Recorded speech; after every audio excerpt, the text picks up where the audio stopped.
আমি এবার একটা থাকবো না, সব চাপা করবো। জি আপা, একদম এবার ছাইকা ফেলতে হবে আপা।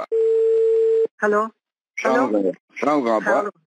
বলো কি? ওই যে তালিকাটা তৈরি করতে বলছেন, একটা তালিকা তৈরি করছি, রেডি হয়ে গেছে। আমি আপনার কাছে আজকে হ্যান্ড ওভার করবো, আপনি পিএমও থেকে ফেরার সময় বুঝলে। হ্যাঁ ঠিক আছে। আর আপা একটা বিষয় একটু বলি, আমু ভাই 14 দলের মিটিং ডাকছে তার বাসায়, তো আমি যাব, আমাকে যেতে বলছে।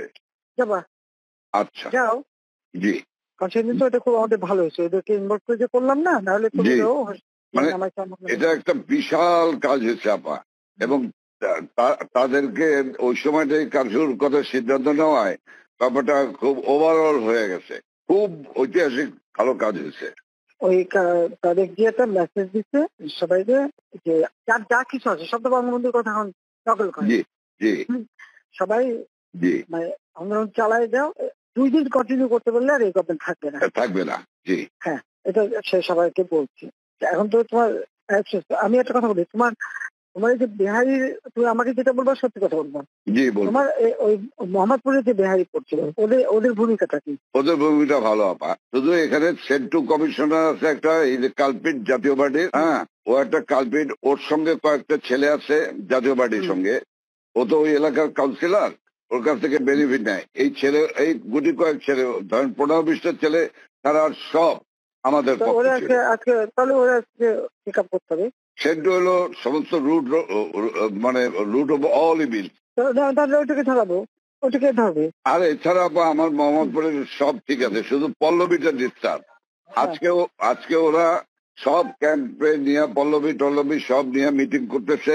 ওই নাসিমানির ছেলে হারুন, ও চলে আসছে রংপুর থেকে, ও চলে আসছে, ও মিটিং করতেছে আজকে, আইসা ও স্টেটমেন্ট করবে একটা। আমি বলছি তোমরা স্টেটমেন্ট করো, ঠিক আছে। ওরা আজকে স্টেটমেন্ট করবে ব্যাপার। কিন্তু সেন্ট্রাল ধরলে তো আবার জাতীয় পার্টি চাপবে। চুপ করো, জাতীয় পার্টির ক্ষেত্রে আমাদের কি আসে? আচ্ছা, আমার জাতীয় পার্টিতে আর কত দরকার নেই পার্টির। না ওই যে জিন্দালাস আমি বলে দিচ্ছি, যেটা ডিস্টার্বিং এলিমেন্ট বলো, আমি এবার একটা থাকবো না, সব চাপা করবো। জি আপা, একদম এবার ছাইকা ফেলতে হবে আপা। আমি তো বলছি ওই যে কুইল বস্তিতে সবগুলি যে ওখানে ঠুসে ওখানে থাকে, তোমার এই বিহারি বস্তিতে থাকে, আবার কিছুই নেই, সব জায়গায় একটু সার্চ করো। জি আপা, সার্চ করা। জি আপা, ব্লক রেড করতে হবে, চিরুনি অভিযান। সেটাই চলতেছে এখন, সেটা চলতেছে, কিন্তু শেষ আপনাকে। জি আপা, আর আমি ওইটা খবর নিয়ে আজমের কাছে খবর নিয়ে আমি আপনাকে জানাচ্ছি। শব্দ ডিস্ট্রিক্টে নাই, হ্যাঁ তুমি আমাকে ওইটা জানাও, এটা খুব দরকার। হ্যাঁ জি আপা। আচ্ছা জি আপা, ওই আজকে কি ঢাকায় সব জায়গায় মিছিল, কারফিউ শিথিলের সময় মিছিল করার নির্দেশ দিচ্ছেন? না মিছিল না, যদি ওরা নামে টামে আমাদেরও প্রেজেন্সটা থাকা দরকার ওইভাবে। জি, কিন্তু মিছিল কি করবে? না না না না না, মিছিল করবে না। তাহলে মহানগর থেকে নির্দেশ দিয়ে দিয়েছে সব ওয়ার্ডে সব জায়গায় মিছিল করার জন্য, তাহলে এটা বন্ধ করাই না। ওদেরকে কে বলছে মিছিল করতে? ওদেরকে মহানগর থেকে বলছে। মহানগর যে বলছে, তো মহানগরে কেউ না কেউ বলছে তো। জি জি, সেটা একটু জিজ্ঞেস করো তো।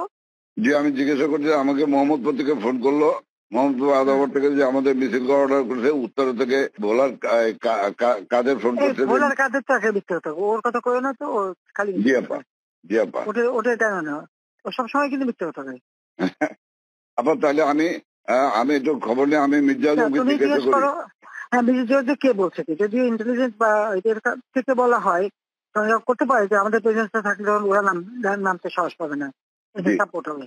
জি, এটা হতে পারে, বাট তাহলে তোমাকে একটু জিজ্ঞেস করে নিতে হবে। আমি ওদেরকে হেল্প করার জন্য হতে পারে, কিন্তু মির্জা জিজ্ঞেস করে যে মির্জা কে বলছে, ওরা জিজ্ঞেস করে আমার জানাও।